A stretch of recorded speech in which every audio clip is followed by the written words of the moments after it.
Okay, so hello everybody, welcome to the next Jack session. Today we have Fred from MySQL team to talk about the performance, basically all databases, but probably mostly MySQL. So help yourself to food even during the talk, and Fred, floor is yours. Thank you very much. So let's start with some more details about who I am in the presentation. So my name is Frédéric Descamps. As you can hear, I'm speaking the most spread language in the world, which is bad English. So if there is something you don't get, just let me know and I will try to express it differently. Usually I'm a French speaker, but I'm not from France. I'm from Belgium, as you can see it here. So if you want to follow me on social media or if you have any question, I'm always replying as much as I can. So you can find me on X, which I try to avoid a bit, but I'm still there. But you can find me on Blue Sky and on Mastodon too. I am working in the MySQL community team since 2016. Before that, I did a lot of stuff related on Linux and MySQL. And I am using MySQL since a very long time. I don't know if one of you are used to MySQL 3.20, but that was my first version I used. I have a blog, so if you're interested, there is some Linux stuff there, but much more about MySQL. But there are plenty of tips that I'm sharing in lefred.be, which is my website. So I would like to, before we go on the next slide, I would like to also know a bit my audience. I'm almost sure that you are, who is a Java developer? Okay, who's not? What are you if you are not a Java developer? DBAs? No? Other programming language developer? Okay. So nobody's DBA here? Nobody take care of, okay. Pity, because they're of course, this session is, I try to make it very interesting for developers, but it also it's a database. At the end, I give also tips for database administrator. But who knows? Maybe you will have to maintain a bit of database, at least for your test or unit test, that you could learn something out of it. Yeah, we will use. I will try to give you as much as possible some examples of what I'm talking to illustrate it. And I'm using a database that I call e-commerce.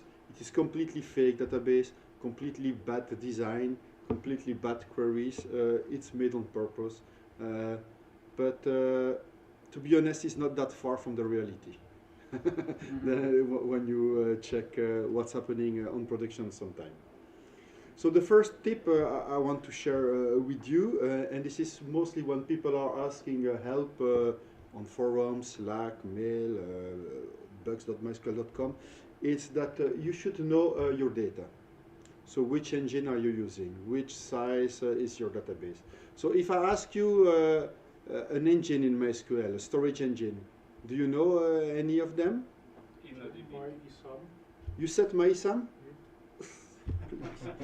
Okay, you are a very good transition for my next slide. Please don't use MyISAM. But it's true, it's a storage engine. So if you are using my storage engine,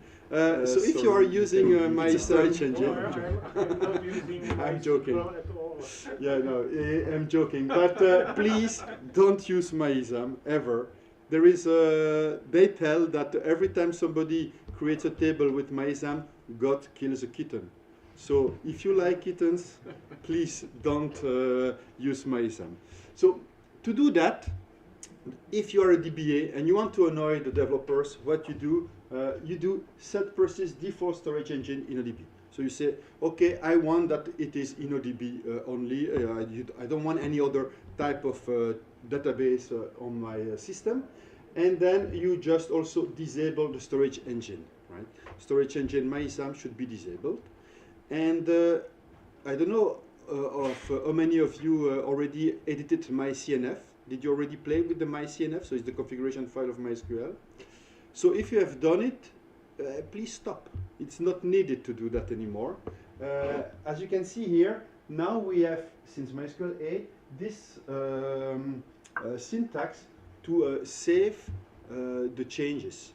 and it's much better to not modify MyCNF. For some reasons, sometimes you still need to modify MyCNF, but it's very rare. And what you can do here is set persist. So if the variable you want to change, you can change it at runtime. So you do set persist default storage engine equal InnoDB. Now, at that point of time, it's InnoDB the default engine for everything you will do. And at the same time, it's stored. You will do somewhere. And at the same time, MySQL, it's stored. That the next time you will restore, or you will restart MySQL, the default storage engine will be InnoDB. Set persist only means that we cannot change it on runtime. So you boot that, and only at restart it will be changed. Why I prefer this method to modify MyCNF is because here, when you do that, you have the possibility, if you go in performance schema, to see who changed what at what time. So this is quite more interesting than the MyCNF. And in MySQL 8, if you use the default, and when you use InnoDB, we guarantee the durability. So MySQL, it's we are very picky on your data, so we don't want you to lose data. So the defaults you are full durable, full ACID compliant. Which sometimes people complain and say, "Oh, can you relax on durability?"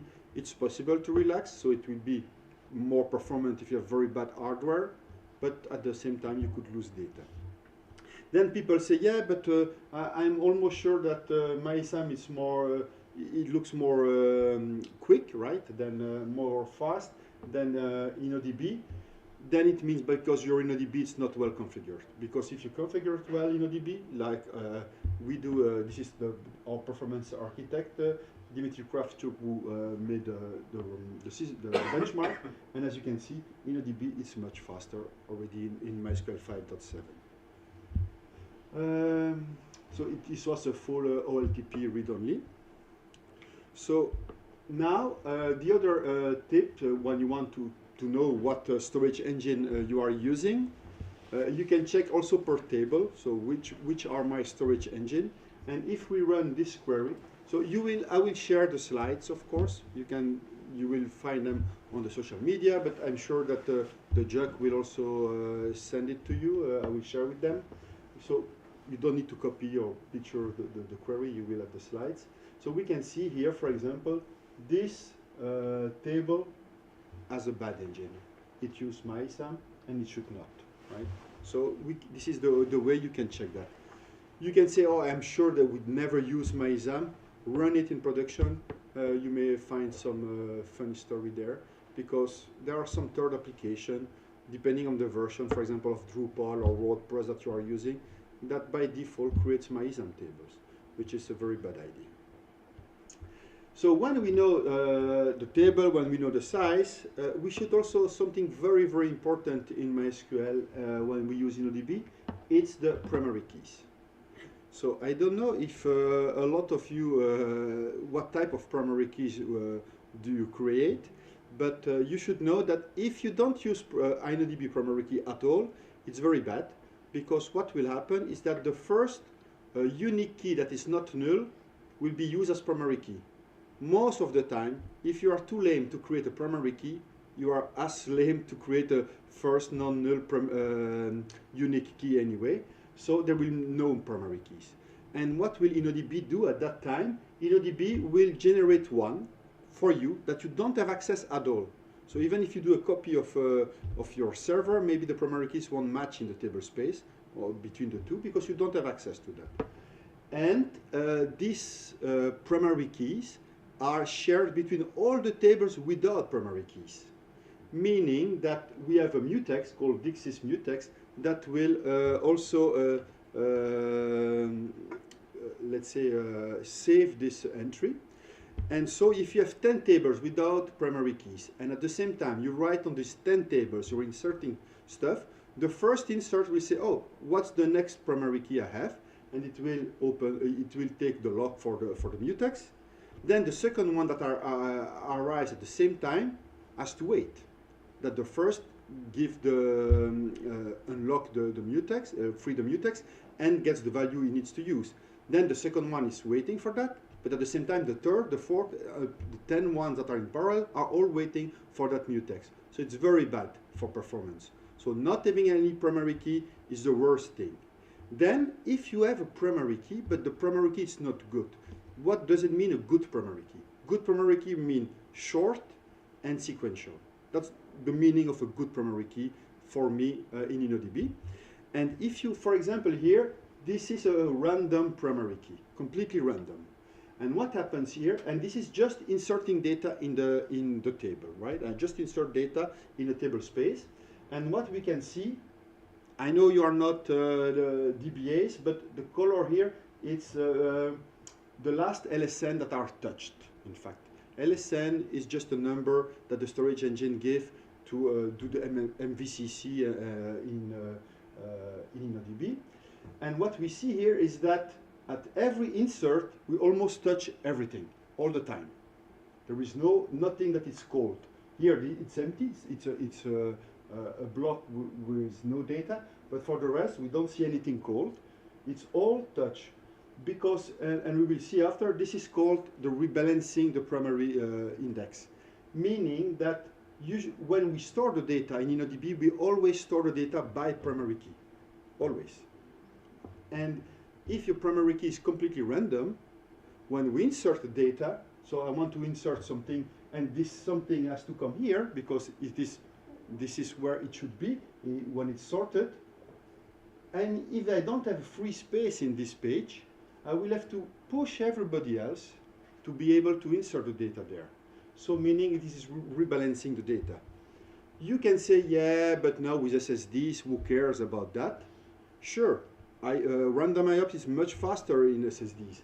But if you have to do a random IOP or one IOP here to add a record, or change 2 terabytes of data, even if it's fast, it will be much slower, and it will be create a lot of IOPS for nothing. So if you have a good primary key, so sequential and small, this is what happens for the same inserts. So I'm inserting the same amount of data, and you can see only at the end we are adding. So we are it's happening the data at the end. So this is what you should do.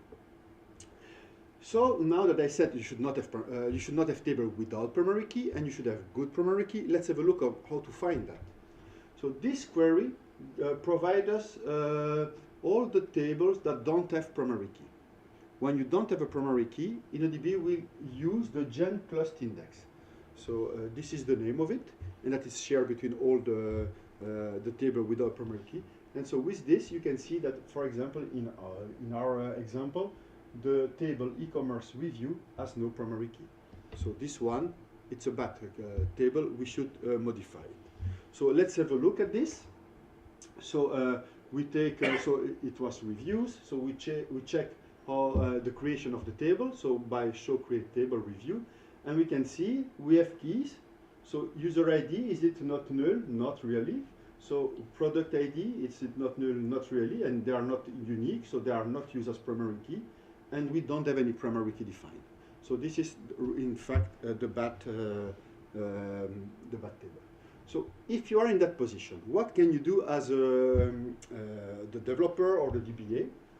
The first thing you can do is, as I said, yeah, I didn't say about that, but we will also, if we don't want to create primary keys, because for any reason, we have a legacy application or whatever, we can tell MySQL, please generate primary keys that are invisible for me. So now, MySQL, every time you will create a table that has no primary key, it will generate it for you. So that's something cool that is very new, that is new with MySQL 8.0.30, I guess. And so we will create the same table, but I will call it review 2, just to see the difference and to not modify the data we have already in review. So I create the table, and as you see, it's exactly, I just cut and paste the creation of the statement creation of the previous one, and I just changed the constraints name because they need to be unique in the full database. So I just add a 2 there. So we create this, and now if I check review with a description of review, we can see that MySQL has created this row ID, always the same name. When it uses a generated primary key, invisible, it will always call it my row ID. So it's myRow ID, it's a big int unsigned. So you have a plenty of space to add columns there, to add rows. It's primary key, and it is invisible, auto increment. So this is the best primary key we can have. And now we have done this. If we really want to change the table we had before, because when we do this here, set persist, it means that only the new tables will have this primary key created if we don't specify it. But all the legacy we have already done in the database, MySQL won't change it. So what we do here, we just insert all the data from review in review 2. Then we drop the old table, we rename it, and now we have our table with the good primary key, right? So let's have a look here now. So we select all the columns from the review that we just swapped. And what we can see here, we don't have primary key. So if our application was not expecting that primary key, it won't break or because it's not there. But in fact, if we want to see it, we specify it. So I use myRow ID here, and we can see it. We have access to it. We can see it, and this is, I don't know if you know, but MySQL, it's very good. Usually developers, they don't care about that, but on the operators and DBAs, MySQL is very good because the way it can scale with replication, right? So you can have read replicas, you can have multiple machines to write data into it. And to do that, you need a primary key. Without primary key, replication won't work or will work very badly. And so with this, now replication works because replication will use this primary key. So now we know how to fix table without primary key. I also said bad primary keys is also an issue, right? So let's have a look to find what could be the bad primary keys, which meaning the primary keys that are too long or that are also that are completely random when we insert the data. So I create this query here that will check for the primary keys using InnoDB that are not integers, that are not using enum, that are not using date, time for the e-commerce database.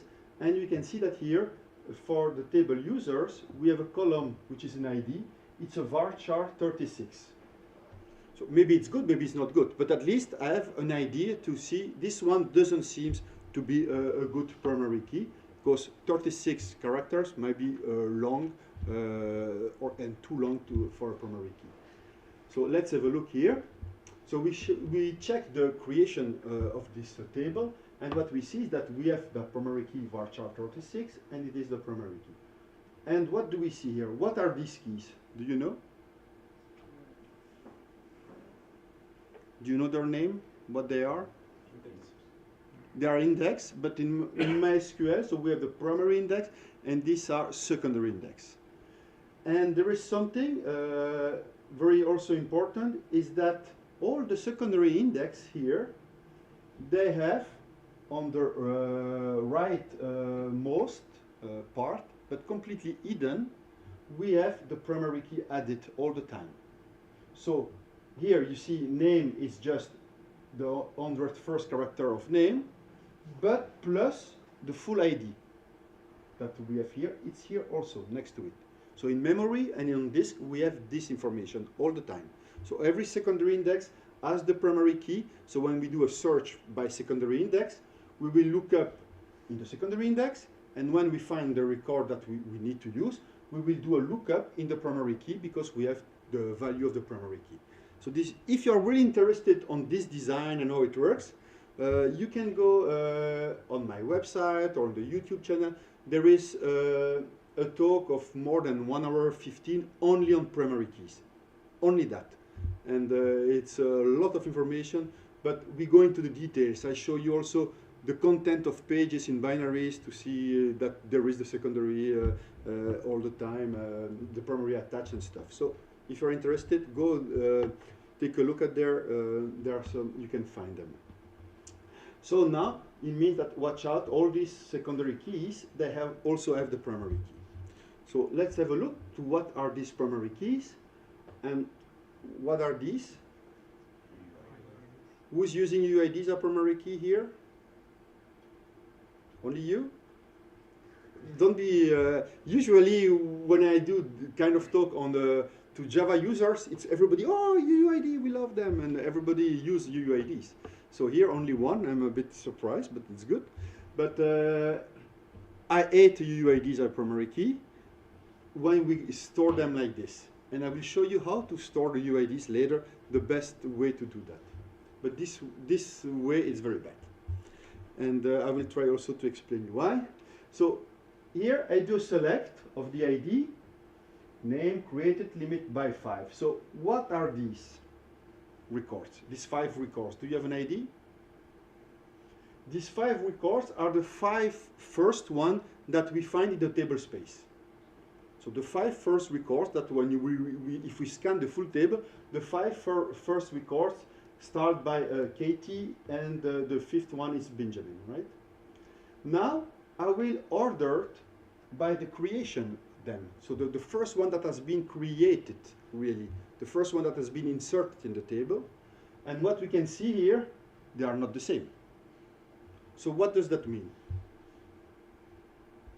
Any idea? You should know what does it mean now. Key is not ordered. Keys are not ordered, so when we did all the inserts, what's happening? It's rebalancing. We rebalance everything. Good answer. So because you give me a good answer, you have, this is what you call a very special one that nobody has, is the 30th anniversary one. Sorry, if you can give it. This is the 30th anniversary. It's a very rare one, so you won. There will be other prize, so now you will answer the questions. So we can see that we rebalance the index. So every time we insert, when something changes, when here the UID change, it will move somewhere, right? Somewhere else.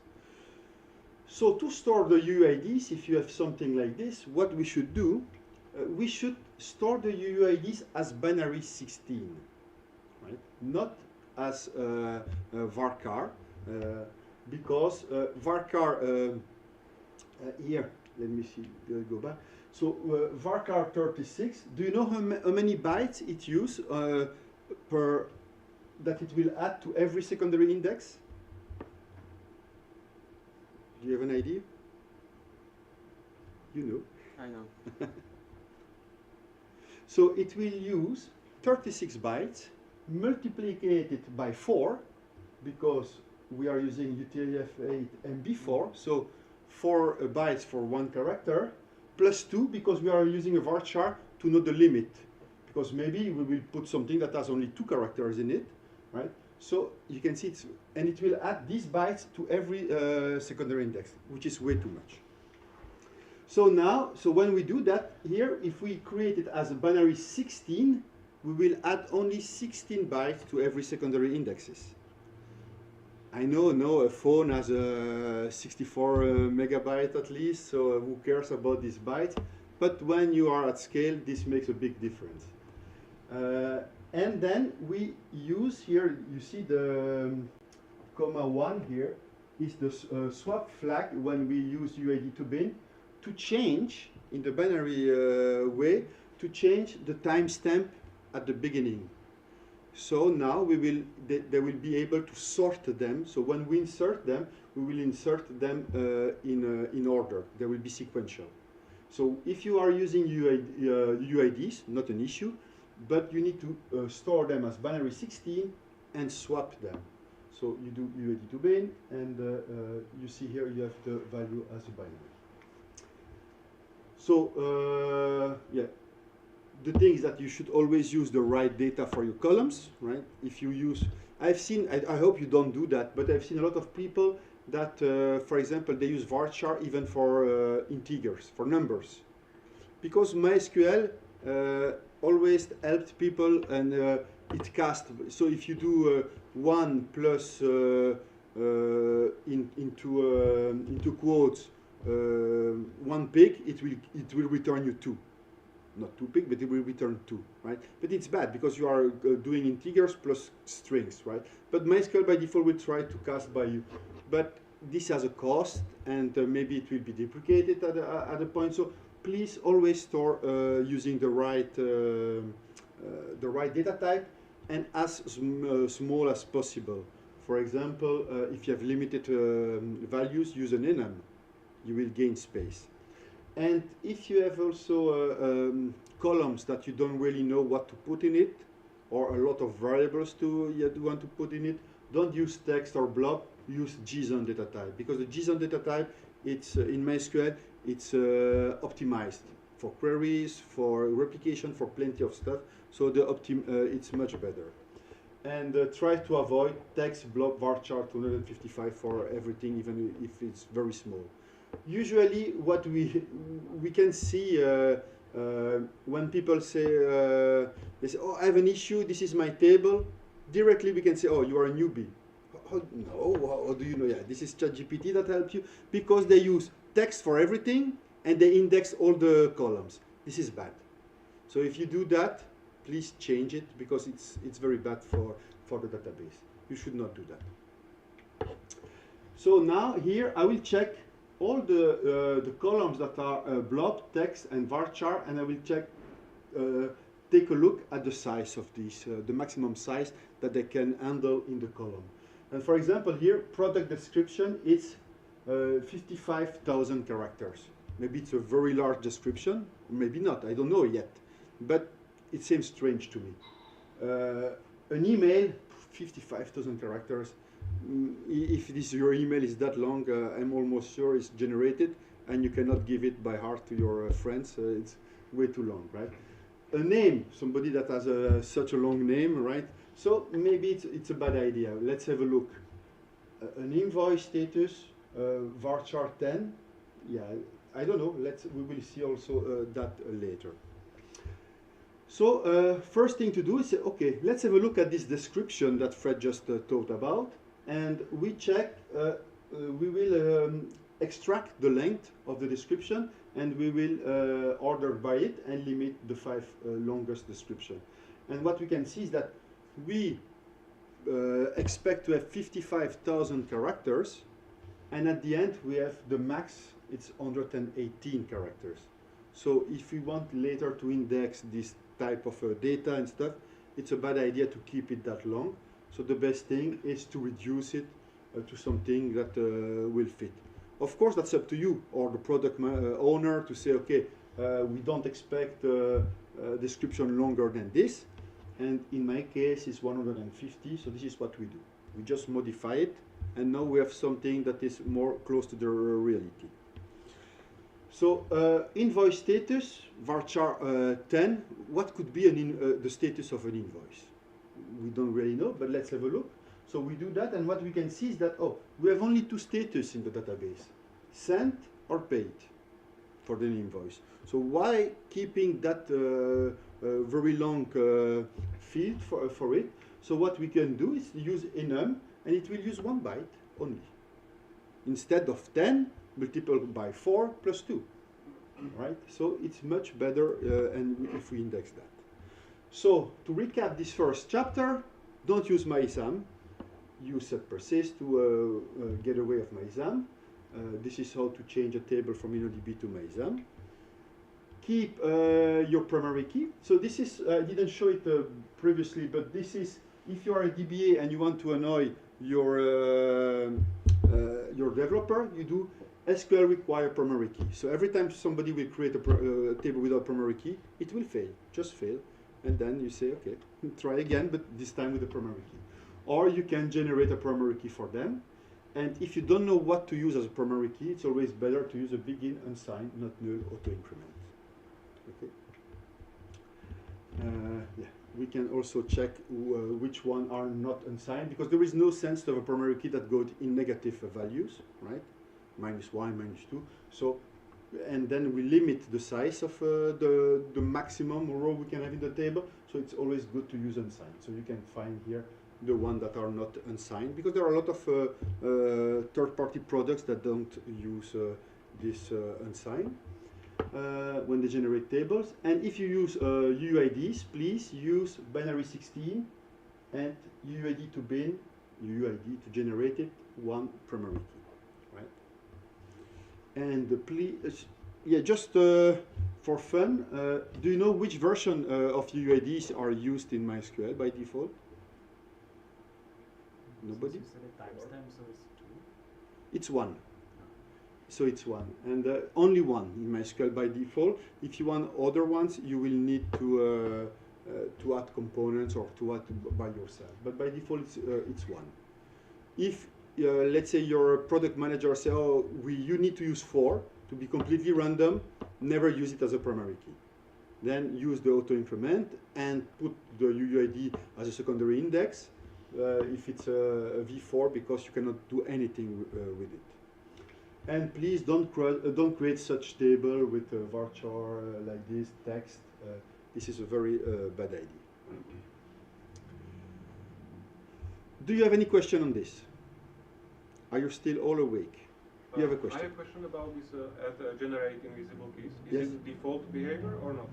No, you have it, but it's not enabled by default. And why it's not enabled if it has so much We benefits? might enable, for example, in our cloud, so MySQL is also managed in OCI by the MySQL team, it's enabled by default, right? But we cannot change the behavior right now, right? Because so currently it's not. But now we are in an innovation release, so we are in 9.2. So, and I think the next LTS will be 9.4. So maybe 9.4, it will be the new default. So every time we do an LTS version, we change defaults, most of the time. Not all of them, but we change default when we think this is important to change. So for example, one of the last we did, it was the raw format for replication. The format was statement and mixed, and for now it's raw only, and this is the default. We do that type of changes, right? Other question? Yeah, about the text type. Does MySQL, I don't think it stores them, doesn't it allocate like 65,000 bytes for the string now? No, the thing is that it will allocate another page. No, So the InnoDB has a limitation, right? That and the limitation is you need to have at least 2 records per page. Yeah. So one page is 16K.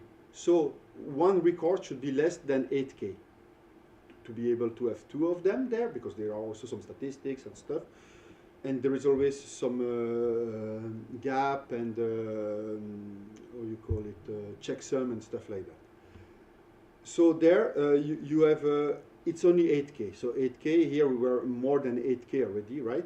And what is text, blobs and stuff, if they are small, they will be on the same table. And if not, it will just point to other pages where you could have even 4 gigabytes of data for it, right?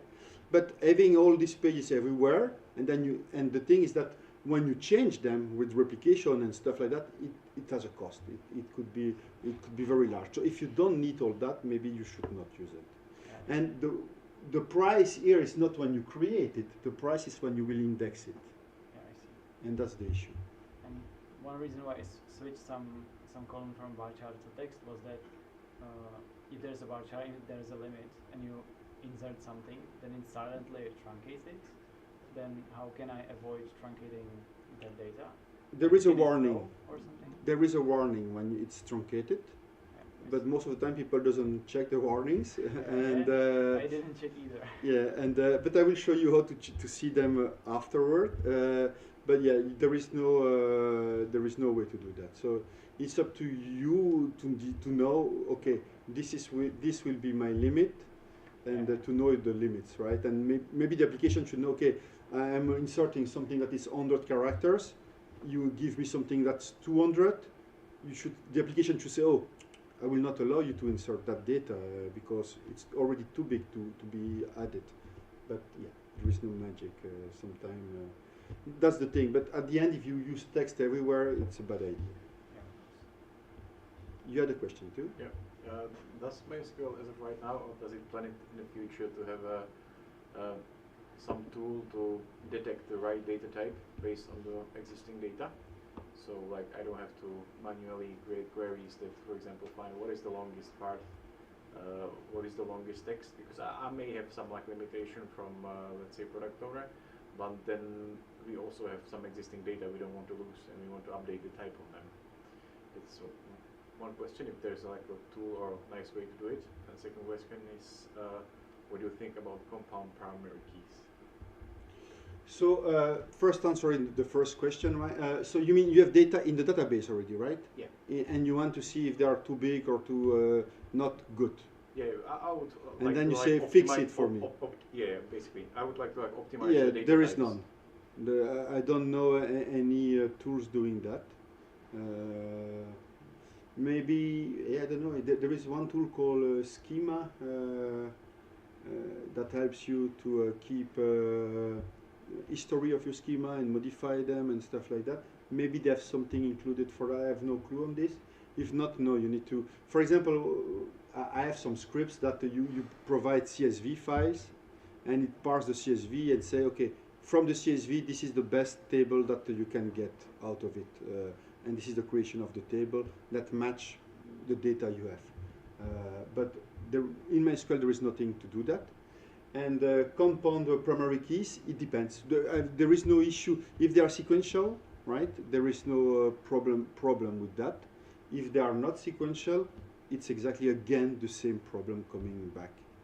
Yeah, and only. What do you mean by sequential when they are compound? Like each of them has to be sequential? No, or one. somehow together they have to be sequential. The first one, for example, should be sequential. So if you use a compound one, the first one should be sequential because this is how it will be written on disk. Mhm. So, but now I don't know. Let's say okay, I have two IDs together, right? And then you say I enter. It's 1, 1, 1, 2, 1, 3. It's okay. But then you enter. Then you start entering 2, 1, 2, 2, 2, 3. Then oh, it's 1, 4 now. 1, 4 will rebalance if there is no room anymore in the page for it, right? So that's the thing. You should avoid as much as possible this rebalancing. You can monitor that, see how many IOPS you do and stuff like that. But this is the danger you have. Okay, thank you. So index are important, not too much and not too few, right? So it is very important to not maintain index that you are not using, because maintaining indexes has a cost for MySQL. And the cost is not only when you write, but also when you select. Because the optimizer, when he creates the query execution plan, it will check all the possibilities to answer your question. And to do that, he will check if all the indexes that you have can help you. So if you have 10 index, it will check all of them and see, okay, can I use it? No. Or oh, this one I can use it. Will it be better than the other one I was thinking to use? Or yes, or no. And all this thing makes it slow at the end because he has to go around all that information. And so it's a bad idea. And we should remove this index that we are not using. And we should also remove duplicate index. I know a lot of people say, I don't have duplicate index. I will show you how to can find them. And I'm almost sure that if you do that in production, you will have at least 1 or 2 duplicate index minimum. And of course, so you need to find the index that are not used, you need to find the index that are duplicate, and you also need to find, sometimes you are missing some indexes, because it's also something problematic. You do queries, and you don't use any index for these queries, and we will see how we can find that. So I don't know if you are familiar, but are you using syschema in MySQL for tools using MySQL? Nobody? Good, you will learn plenty of stuff with syschema today. So in syschema, we have a table called schema unused index. So if we query this table, one thing very important about all these tables and about syschema is in memory only. So it means all the entry that you have here, it's from when the database was started the last time. So if you check, if you say, okay, Fred told me to check all the unused index, let's start my MySQL and run the query. It's a bad idea. You will have plenty of them if you don't have nothing running on it and stuff like that. So you need to do that when you have several days of uptime, even months, and in production. But after a while, you run it, and it will give you all the index with this query that are never used for replying query, for giving you information, right? So these index are never used. Then you run there is another table called schema redundant index. You run it, and when you run it, it will give you, okay, for example, here we have for the table users, we have an index that is city index, and it indexes the column city, and then we have another index called city country index that use city and country. And it says here, this one is a duplicate one, because every time I search for, let's say I'm looking for Brno, I can use city index to find Brno, but I can also use this one to find Brno. So if I need this index for any reason, it's better to keep this one and delete that one. No need to have two indexes that helps to find the same queries, right? So now that we have found indexes that we can get rid of it, the best practice to drop indexes is what I call blame the network. Let me explain. So instead of deleting the index, let's say you are not operators, but most of the time when we are operators, what we do, it's on the weekend we delete the indexes that we think we should delete, right? And so it's a Saturday, I delete the index, then it's party time, and I arrive Monday morning a bit late and a bit tired, and then there is somebody blaming me already on the phone saying, slow now, what have you done? And then you say, man, I need to recreate that index. But you already know that recreation of the index will take 1 day or something like that. Then you say, yeah, it won't be done before next week. Could you stop your query, or it won't be done? Because it's an heavy task to create that index, right? So instead of doing that, Monday morning, you arrive, you say, okay, let's put that index that I want to delete as invisible. Optimizer won't see it. It will keep the MySQL will keep maintaining it, but it will never use it. Then you wait. The phone rings. The guy, oh, my report is very slow. What have you done? Are you sure? Alter table index visible. Seems okay for me. Could you try again? And maybe it was a network issue. And it works, and nobody complains. So the network issue, it's a very good idea. And use, so before deleting indexes, put them as invisible, wait a while, and sometimes it's not only 1 day, because the index can be used only for reporting that happens once a month, something like that. And when you are sure, make the maintenance to delete all these indexes, and all these indexes that you put in invisible, you can find them from information schema. You can have it here. This one is not visible, or you can also use show index from and wherever you want. If it's visible, no, and you have all the information, and you can see that this index is also not visible. MySQL is very easy. You can do plenty of bad stuff with it, and it will work. But there is one thing that he doesn't like when you have a lot of data. It is the table scan. Table scan is the only thing that scares MySQL. And so if you want to find what are the table scan, you can check which tables has been scanned by queries. And in this case, we can see that product, for example, has been a lot of rows have been scanned completely there, and it took 1 minute to do all that stuff. So now, so what do we know here is that we know that in the database e-commerce, for the table product, we do table scans sometime. We don't know when, what, but we do it. So we can do this query and find in the table product, find if there are something doing through table scans. And we can see that this one, it's close to the latency we have, and we can see that it has been executed more than 4,000 times. It never used index. It always did 100% of table scans, and this is the query. So this query, it's a bad query. We should add an index. Now, I told you adding index, it's very costly, right? And it's a heavy operation. And is there a way to make this operation better and easier? You as a developer, most of the time you don't really care, but this is more a slide for DBA. It is possible. So I won't go in completely all details, but there are some variables that will help us, and if we tune them, we can make it faster. So for example, here, with the default, I do alter table booking, and I want to add this compound index.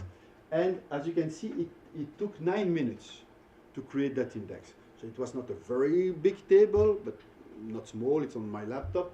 But 9 minutes, can we improve that?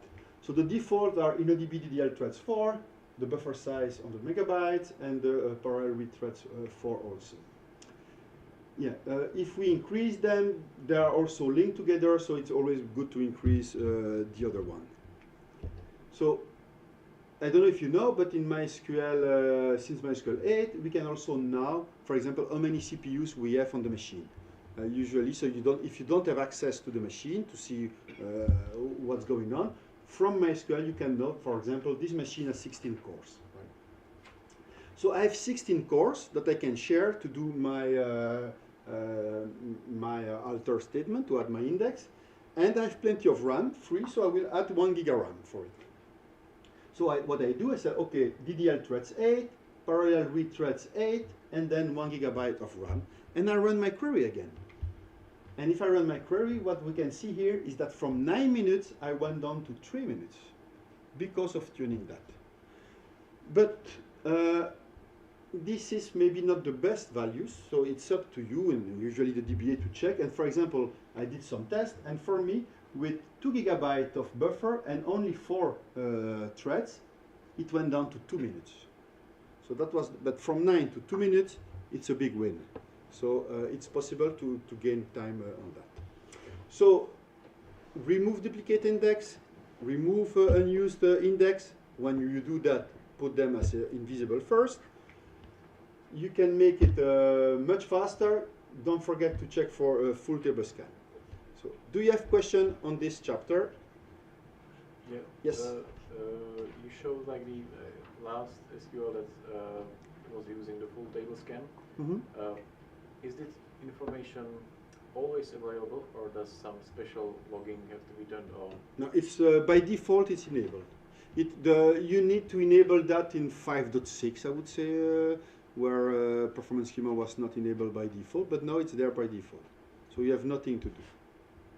yeah, but there is a setting for that, so it, No, there is, but it's always And on by default.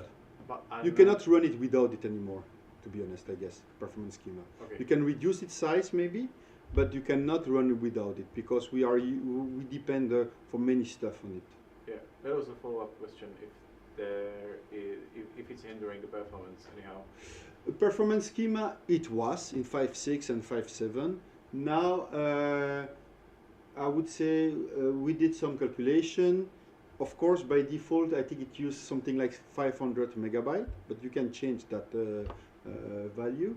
And the performance, of course, more you add metrics, you know, what you do, it has a cost. But the performance, it's less than 10%. And it provides you a lot of information, really, really a lot. What I show you, it's just a fragment of it. So you should really, performance schema, you cannot run without it anymore. And we will see again performance schema in 1 second. So other question on this? So something also very interesting is that your workload. You should know your workload. And this is fun because most of the time when I was doing performance tuning audits, I was asking people, oh, are you read or write heavy? The first answer was, we don't know. Or the other one, we write so much, we are write heavy. And then you run the query and you say, oh, woo, so many writes you are doing here. But look how many reads you do. Reads maybe because you are reading way too much full table scans or whatever, right? So it's always good to know that. And so when you ask help somewhere, you can say, okay, this is my settings, this is my the overview of my machine. I am doing most of reads because if you want help to tune your database, if we know that you read more than writes, it makes sense to make some different changes. And you can do that per tables. It's also nice to see, oh, why is somebody reading that much in this table, for example? Here it doesn't make sense, but when you do that in production, you will be surprised to what you can see. So we see who writes, who reads, and then there is something I always tell to the people and also to the junior DBAs. It's that once a week, maybe on the Monday to start, you need to find the ugly duckling. So you find that query that consumes most the query response time, because the query response time is the North Star that we all are looking for. This is the only metric that people are experiencing. All the rest, how many pages I've read, how many records I've read, who cares? At the end is the users that have done a click and wait. And this is his experiencing, and this is what creates the frustration when it's too long, right? So we need to check who is too long and why. So we will check the response time, and we'll find the query that used most the response time, and then is the query that we need to fix. Of course, not every time it's possible to fix it. Maybe it's a write, and the write is slow because you're using slow disk, and then okay, if we cannot fix now the disks, we will do something else meanwhile. But when you run it, we use again syschema, and we do this query, and we will find at the end the query that was consuming the most response time. And it is the total response time. Maybe you have a query that it takes 30 seconds, but it's run once a month, 30 seconds. Who cares at the end? But then you have a query that takes maybe 10 seconds, but when in the main page, the first page, it's called 100 times. This one's consume most of the response time, because this one is the one people are experiencing the frustration, right? So we can check, and then we have here the latency per call, so it's not that slow, but at the same time, altogether, it is slow, right? So we need to find. So this is in our case, in our application, this is the query we should, at a certain point, think about reviewing. Maybe it's impossible to make it faster, but maybe it is. So, but this is the way to find the query that consume most response time. I know you developers, you don't like my next slide, but I love it. This is so true. So it's not, the problem is not the database. The problem is your query, right? And it's true. Most of the time, the problem is in the query. And so in performance schema, you can find, we have 5 tables that can help you to find what's going on.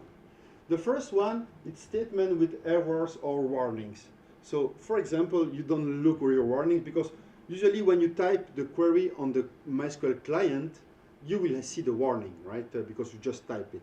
But when you use it in an application, the warning gets lost somewhere, and nobody cares about it. But here you can find them. See all the queries that return an error, or all the queries that return a warning. So it's nice maybe to check that when you do a test or on your application, run a select here to see, oh, did I have some issues that I have not seen or not? You can see it. Then you see all the statement that made full table scan, the one that are using 95% percentile of a response time, statement with sorting, meaning that you will use disk to sort the data. Using disk is slow.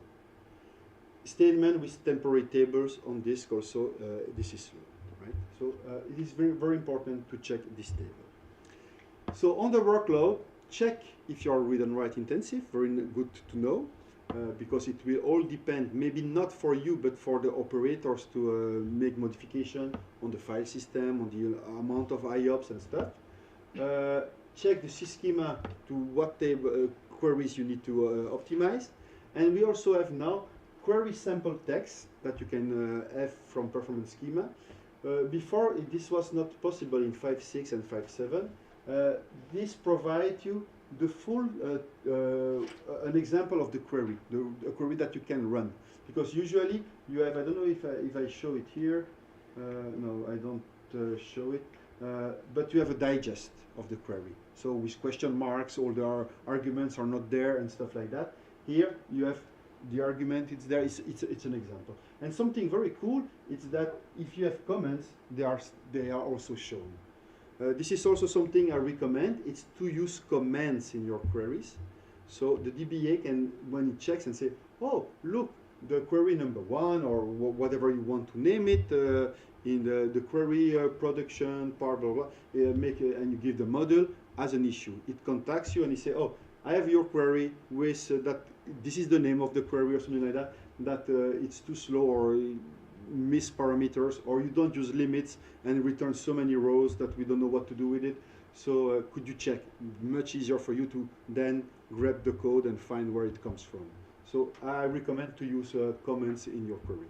So who's using comments in the query already? Congratulations. So you are the winner of the night. You will have, for that nice effort, you see, at least you can think that you did something good with your comments.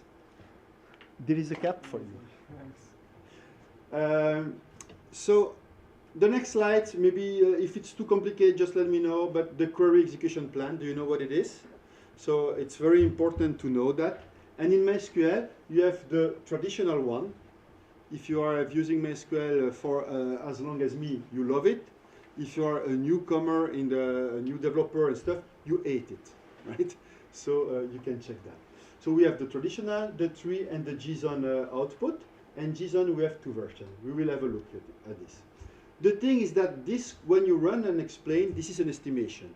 What does that mean? The query is not run.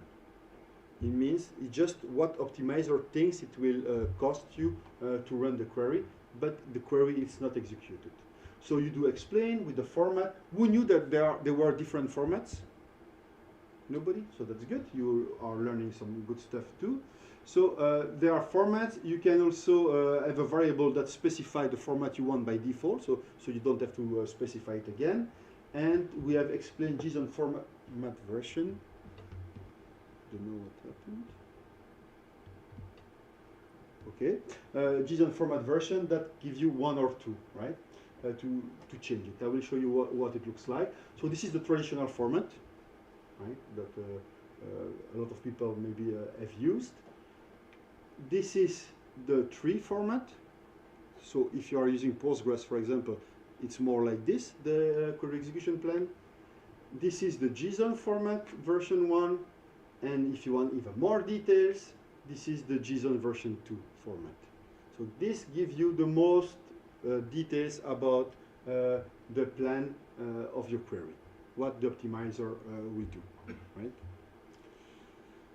What you can do also is you can, if you use format JSON, you can store it in a variable. So you can run your explain, store it in a variable, and do whatever you want with the variable after that. For example, for me, with the variable, I can extract only the cost.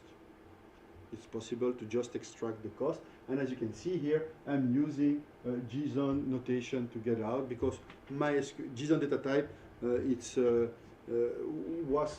think the native JSON data type was in MySQL first, even before Oracle database. So it has plenty of function to do that. Now, this was an estimation. Can we get the real numbers of my query? Yes, with explain analyze. So most of the time, people, when you go on forum and ask, they will tell you, please run explain analyze of your query. Watch out, if your query was taking 4 hours, it will take 4 hours to have the output. So maybe sometimes you say, okay, no, it's way too long, my query, I will not give you the explain analyze, but I will give you at least the explain. But with the explain analyze, we have the estimation of everything, but at the same time, we have the real numbers in milliseconds here. So this was the time spent for in the table scan of product to get the very first row. And then we went through all the rows in 18 milliseconds, right? The amount of rows we took, and if we were looping there, how many times we had to do that. So we could do this. I won't go into the details for this because we don't have DBAs around, but with the handler we could read that. But I will skip this. If you want, I can explain to you later about that. And if you want to know even more about what the optimizer do, if you are very interested in the optimizer, you can enable optimizer trace, run the explain, then select in information schema optimizer trace, and you will have so many information related to what did the optimizer. Something also that I don't speak here is that currently it's in development only in OCI, but we are adding a new optimizer in MySQL, which is the hypergraph optimizer. So that will give you even better query execution plans. So now, remember we had this first query that was the worst query we had. So the first thing when you have a query is to check, okay, what are the tables involved in the query. So here, this is the table we have. We have the table product, we have the table review, and this was the query. And this was the cost of the query, 5,000 something. So what could we do to make it better? So some tuning together. Do you have an idea? Explain. Yeah, we did, but we can do the explain. I think I showed it, but I will show it after. So first thing is the explain. But do you have an idea on what we can fix it? What could we do to fix it? User ID. Sorry? User ID. It's about user ID, you mean? Yeah. Yes, it's about user ID, but to select it won't. The cost, it's more when you write the data and on the size of your database and stuff like that. But for the query execution plan, it doesn't care. So that will not really what we know. But do you think that we need Index for product's name. index on product's name? We are grouping by. Yes. And I think we don't have any. Let me see. Product's name. Yeah, here I don't show the index. Index by product name. Oh, yes. And also here, what we can see is that. So what we would try to have, it's the name of the product and the amount of reviews they have. Is it interesting to know when a product has no review? Yes or no? It depends, right? If it's not interesting, one thing we can do to make it better is to remove the left join, for example. Just that will make it much faster. But let's have a look. So here, for example, if I replace the left join by a normal join to see what is going on, we will see that, do I see the cost here, blah, blah, blah. The cost will be much lower, so from 51,000 to 12,000. So just because I just skip the value that where I have no results, right? So this is one thing. Watch out. So you said, for example, oh, let's add, yeah, it was not this index. But if you would say, okay, I will add a product ID and rating index, because you say, oh, I'm using product ID, I'm using rating, it will be better. The cost can be higher. So it all depends. So this is really something you should do, is to check your queries, try them, explain them, and check the cost. Because at the end, this is the only thing important, is the cost here. If it's too costly, it will be slow, right? So explain to get the query plan, explain analyze to get the real numbers, but watch out, the query will be executed. So if it's a query that takes hours, it will take hours to get that.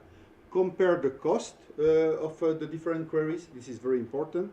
You can verify the cost over time. I don't know if you are, but you are not DBAs, I know, but I don't know if you do that, but are you saving the cost of your queries? So, for example, in Oracle database, you can specify a query execution plan for a query and always keep that one, and that's it. You can stick that. In MySQL, not. So every time you will run the query, the optimizer will do its job and will find the best query plans it thinks about, and it will have a cost. But maybe if the statistics change after a large delete or a large insert, the query plan may be completely different, and so it's nice to check it.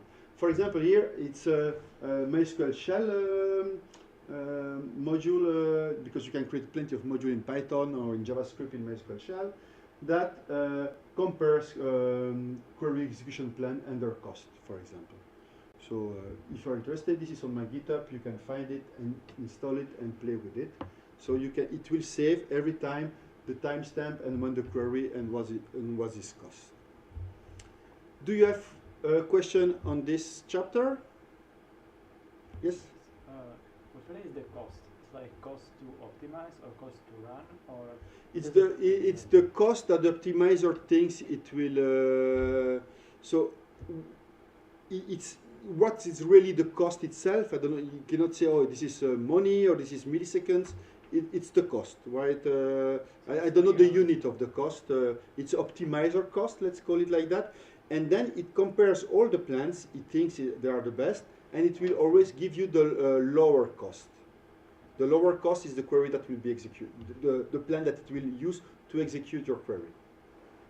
I see. And you also said that the optimizer will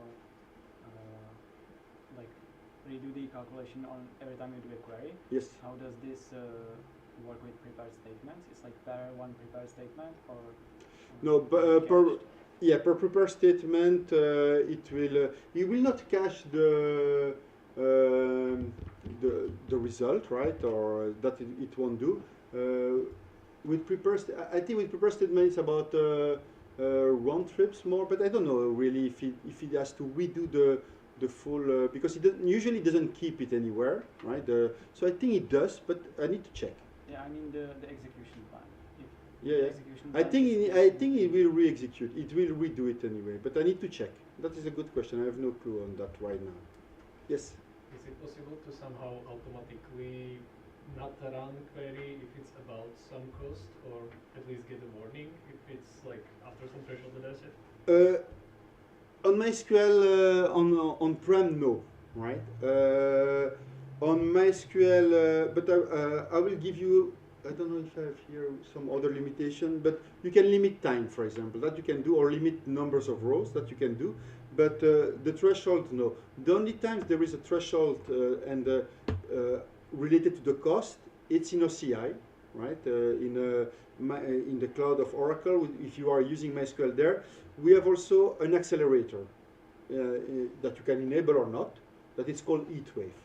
So when you have the accelerator of your query, then there is a threshold, and if you pass the threshold when you run a query, if you pass the threshold, then you will not run the query inside InnoDB. It will be sent to the accelerator cluster, to the heatwave cluster, when it passes the threshold, because there it will be much faster, and then you will get the information back.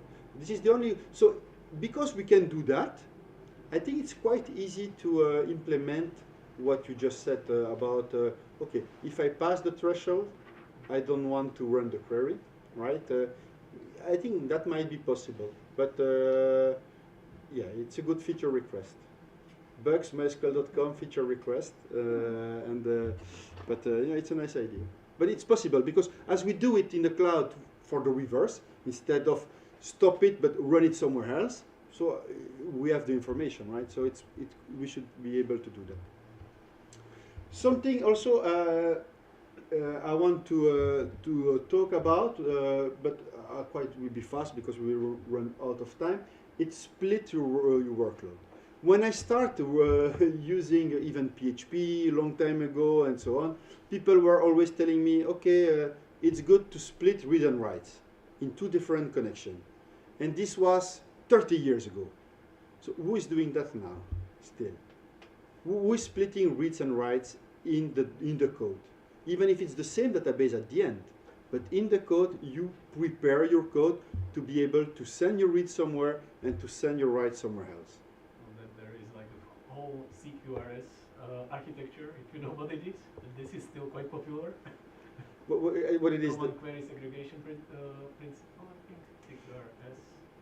Common query segregation something. But do you use that?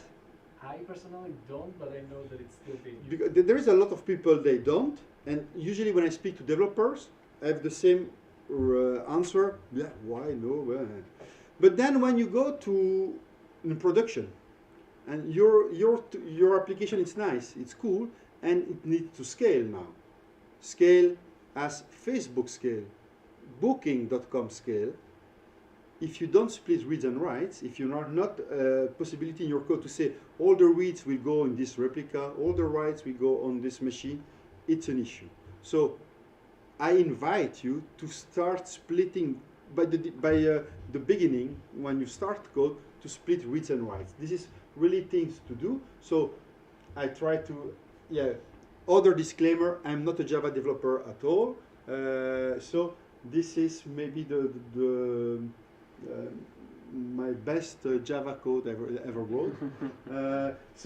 But you create two connections, once for reads, once for writes. They all go to the same server right now.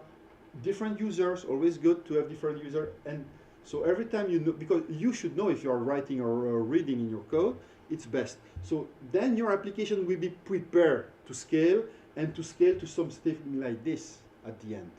This is what people are using in production. So you have here, it's a group replication we did in DB cluster, for example. You have read replicas here. You have disaster recovery on the other side. Every time we write here, we will be sending there. And we could have an extension of the connector, like on the connector J, which is the router that knows information about here, about, say, oh, currently my primary master is this one, so I will send it there.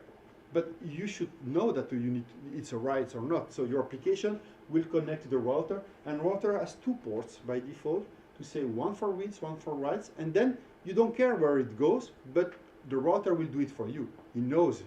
But for you, you need to know it's reads or write. In case you don't want to do that because you say, yeah, I don't want to do this, then you can use MySQL router because it has a read-write splitting internally. But it has a cost. This is TCP level 7 proxy that will decode the SQL to find this is a read, this is a write. Mm-hmm. So it's that. If you are using JDBC, I don't know if you know that, but you can have failover connection in JDBC. You can specify many servers, so if one crash, you can go to another one. You can have load balancing in the JDBC that allows you to say, okay, if it's, let's say here, this is the read connection, and you can say, okay, oh, this is all my server where I can read from. And then it will load balance and read from different server. Or if you say, okay, I know we are using replication, we have a source of multiple replica, it is aware of replication also. You can do that in JDBC. So here, split your workload for reads and writes. It's very important. If you can do that, your DBA, your operator will be so happy with you. They will print the picture of you and they will put it on the wall, plenty of arts around it, because I have been in that team doing that, and it was a mess when we have to do it ourselves to fix all this stuff. So it's if you by design you do it, it's much better. But if you are using JDBC, there is multi-host connection that you should have a look. And if you don't want to do all this, use MySQL router with read-write splitting. It's possible to do it also transparently. Now I will give you some slides just to show you, because I will not go into the details because I cannot go into the details. It's slides about Java, all for Java users. You will have the slides, check the slides. So what happened is that I went to the team lead of the MySQL connector J, and I say, hey, what have you done news that I can share with the MySQL to the Java users? And he said, oh, I will give you some tips for them, some information, and these are the slides. He gave it to me. To tweak performance, you have these settings now in JDBC, which I don't know, to be honest, but there are plenty of information. So you take a look at them. You will have the slides. You will have the video. If it speaks to you something, it's nice. If not, and you have question, send me after. I will send it to the team, and they can answer you for that. But you can see he sends me a lot of information about JDBC, They really love it. Something I didn't even know is that now you have multi-queries possibility. Watch out about SQL injection, but it's something possible to avoid round trip and stuff like that. So he sent also that information. Yeah, in preparing single queries, it won't work. And you can rewrite the batches for you directly in the JDBC and in multi-statements. So some stuff like that. And I was also not aware of this, but I didn't know that when we were inserting, it was checking if there was duplicate keys, but you can disable that if you want. And yeah, once again, this is all for Java developers, and more and more and more, but we are run out of time. So there are plenty of configuration settings that you can be used to tweak JDBC. So take a look at it, take a look at the manual. There is plenty of information there too, but it also depends of your workload. So the next chapter I have, it's more about InnoDB itself for DBAs, not a long chapter. I don't know if you have time to do it or if you don't want to do it. It's up to you guys to decide. So who say yes, raise the hand. Who say no? Okay. So I will share you some secrets. If you go to ChatGPT or if you go to any Stack Overflow, whatever, and say, oh, I have issue with InnoDB, provide me information, and it will give you 10 InnoDB variables to change. Not true. It's not needed. If you know these secrets, most of the time it's enough, and I will share you with you. And yeah, you are not DBA, but you know what does full stack developer means. Full stack, it means everything, right? So the secret number one that I will share with you, right? It's very, very, don't tell anybody else. So maybe on YouTube, but memory is fast. So everything we can do in memory, we should do in memory. So disks are slow, even if we have fast disk, you know, SSDs and stuff. Memory is always faster. So we should try to keep everything in memory. And what is the biggest, I would say, example of, let's say, consumer of memory in MySQL? Do you know? It's InnoDB buffer pool. So InnoDB buffer pool, it's where you should put all your memory almost. On the dedicated server, you can go to 90% of your memory allocated only for the buffer pool. This is where all the magic happens, buffer pool. So if you can have your working set in memory, everything will be fast. If not, then you need to find why it's not fast, and because you will need to read to this.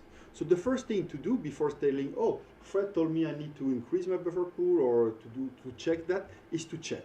And the first thing to check is you can see when on your production server you run these variables, it doesn't cost anything. So you can run on production. It's just checking to a global status variable, and it will tell you how many times we have asked to read data, and the data we read it from the buffer pool, and how many times we had to read it from the disk. So as you can see here, the ratio is quite good. We don't read a lot from disk, so it's fine. Here we have no issue. So you can run the query like this to get the disk ratio. How many times do I need to read on disk? So here, my buffer pool, it's perfectly sized for the data I have. But I told you this was fake data, very small. I've seen here where the disk ratio goes very high, and then you have an issue, right? So if, in my point of view, if your ratio is above 10%, it's already a big problem. You should try to, of course, as soon as you start the MySQL, the ratio will be high because there is nothing yet, you just started MySQL, right? So, but you should take a look at that.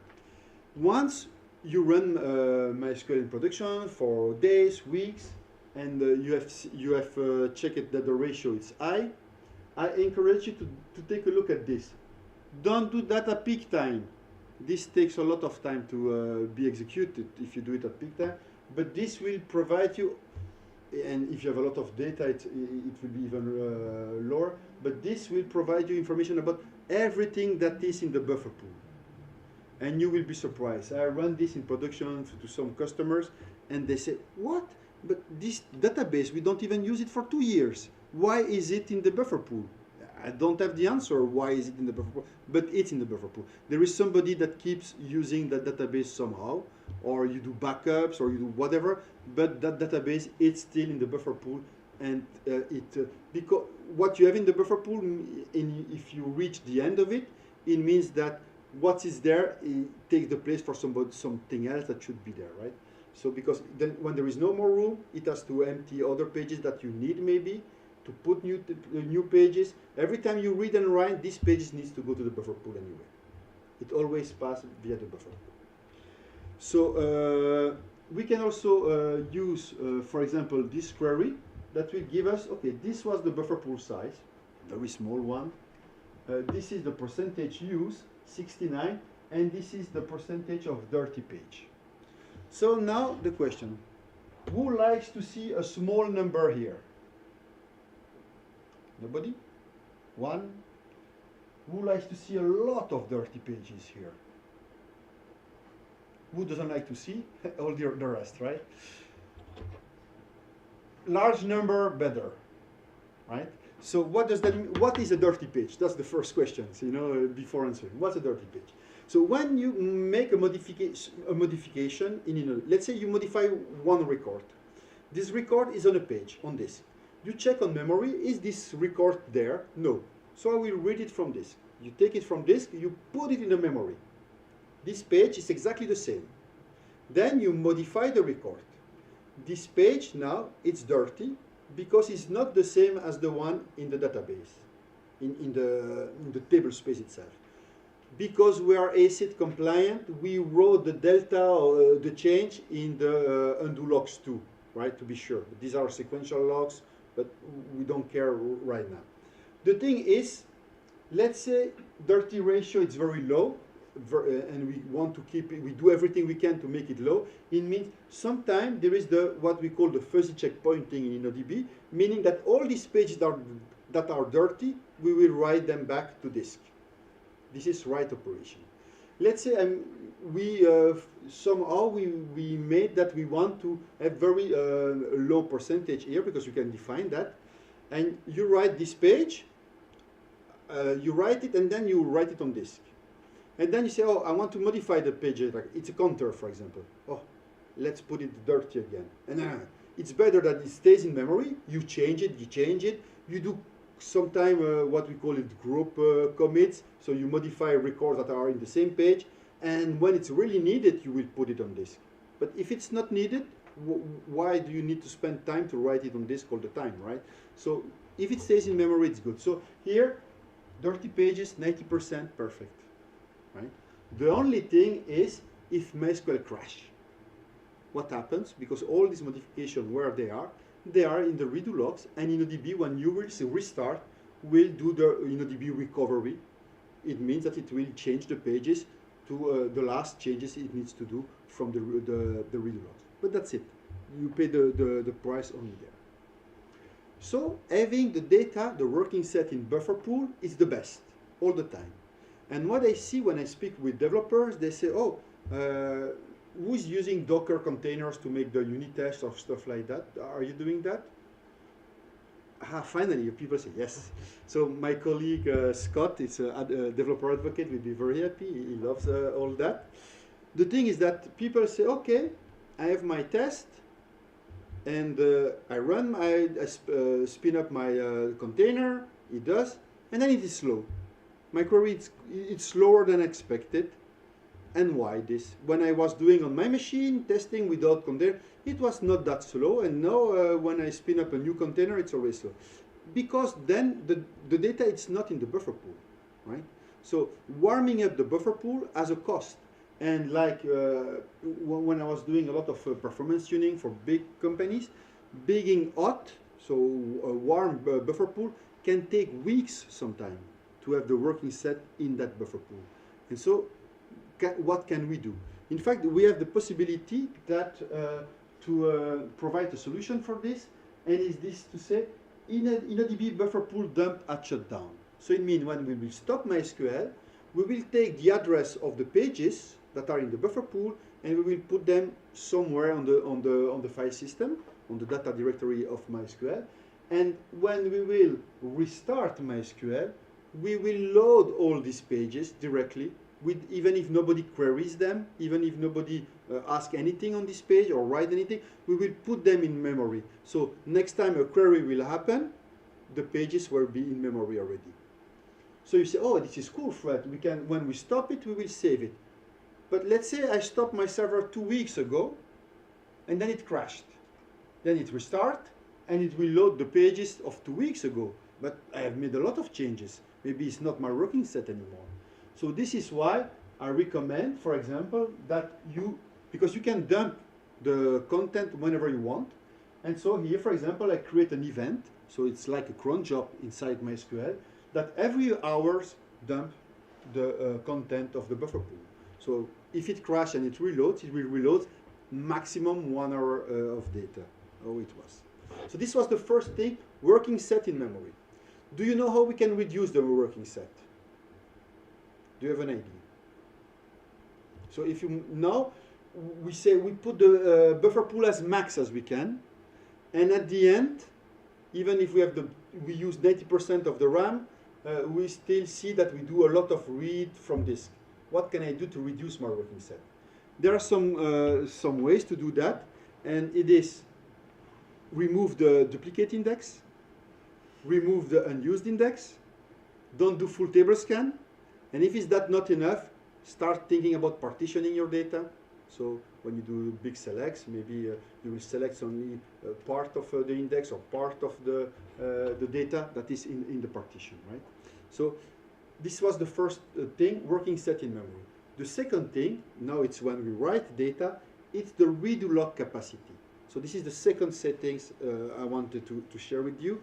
InnoDB log capacity, it will allow you to define the writes capacity you have and how many times you will flush to disk, because it's the flushing to disk that is slow, and it is slow because it's a disk, and then sometimes when you are forced, it's not because you are doing it, it's just because you are forced to do it, and then that's costly because then it froze, it stopped the world almost. So what we do here, for example, I don't know why he put this star there. But you run this query, right? And you can see that this query has semicolon, but it's in one line query.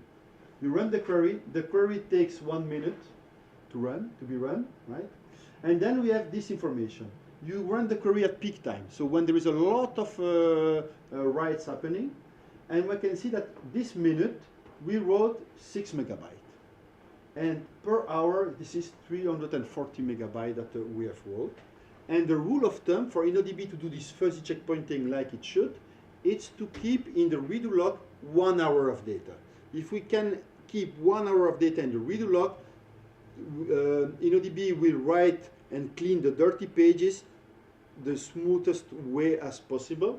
And to do that, so now that we know that it's this per hour, we say, okay, I will put InnoDB read log capacity to 350 megabytes instead of what I had before. That maybe, like in the old days, the default was 2 files of 5 megabytes, so 10.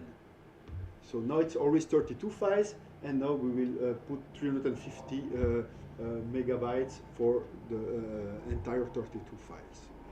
If you're really interested in checkpointing and all that kind of stuff, videos, slides, I have sessions on that explains all that for a lot of time.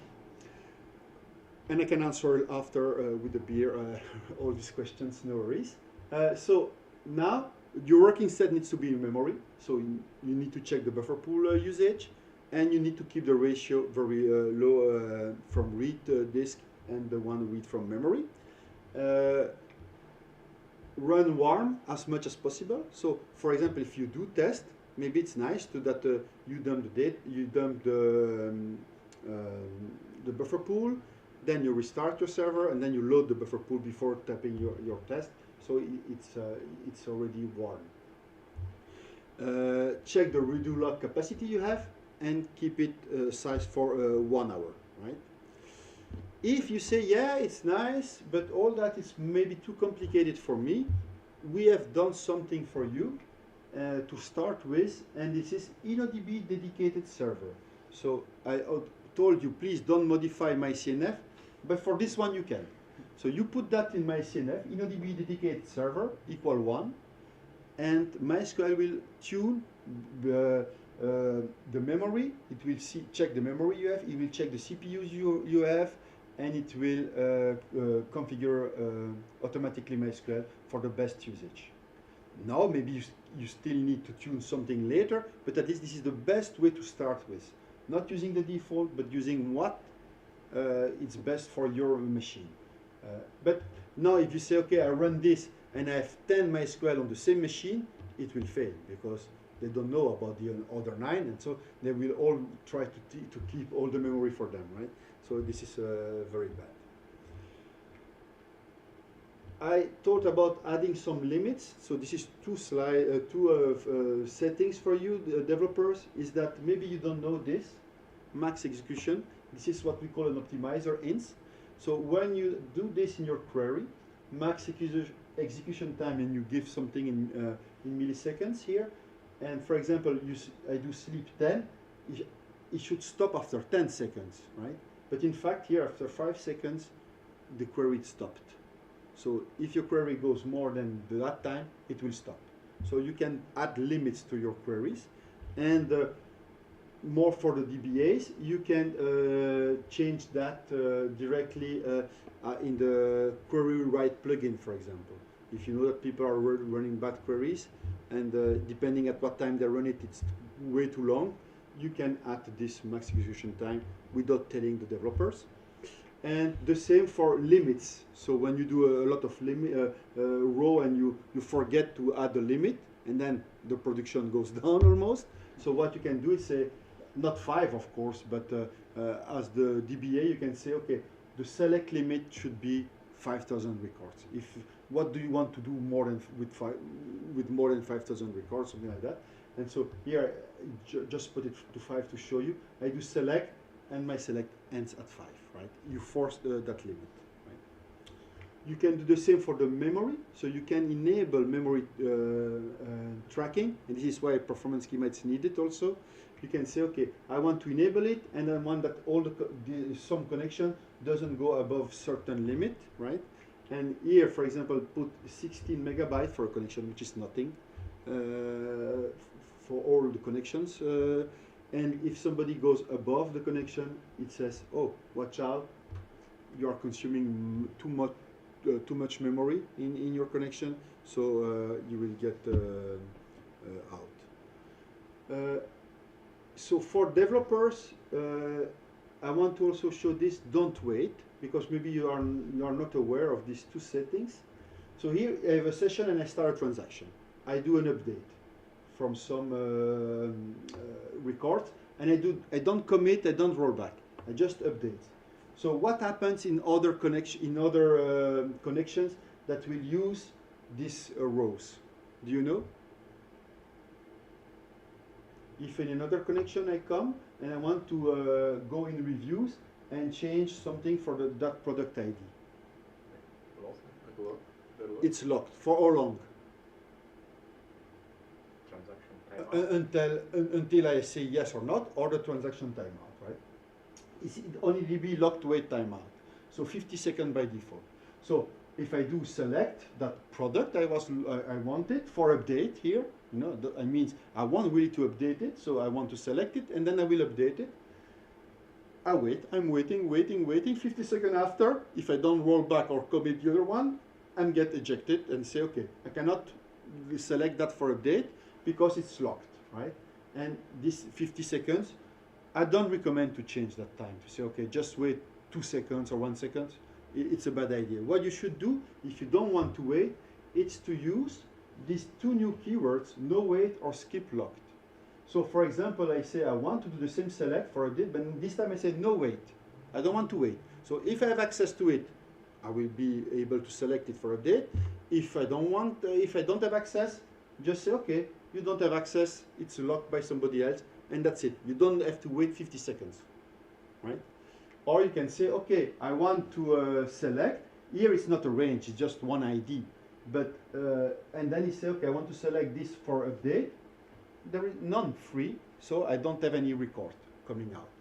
If it was a range, because people say, okay, but why is it valuable to use that? Let's say that you want to book airplane tickets, right? And you say, somebody say, oh, maybe I will, I want to do my, what do you call it, my check-in. And I have the room, the place 2659 booked for me already. But I say, oh, I want to change place. So this one is booked for me right now. And I didn't say which one I will select. Then somebody come and say, oh, I want to select, to do my checking too. And I want to also select another place.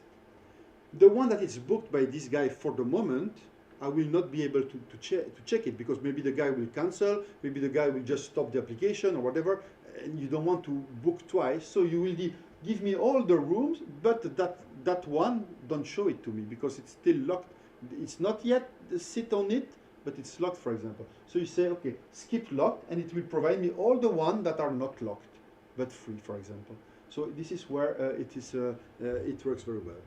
So cap the query time, cap the amount of return rows, limit the memory connection, don't wait for locks, and that's it. Do you have questions? Can you explicitly exclude some database or table from the buffer pool? To say that go never in the buffer pool? Yeah. No. You can't do that. Because every time you read or write, you have to be in the buffer pool. There is no way to not go in the buffer pool.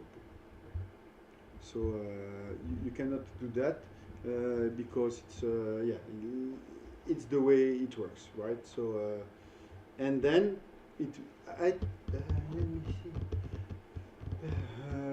No, I think no, you can't put them out of the buffer pool. There were some tricks before, but no, you cannot do this. But it will always be there. Sometimes you can. There was some way to put them out quicker than what expected, but normally you are not able to do that, and you cannot say, okay, I don't want you to be in the buffer pool.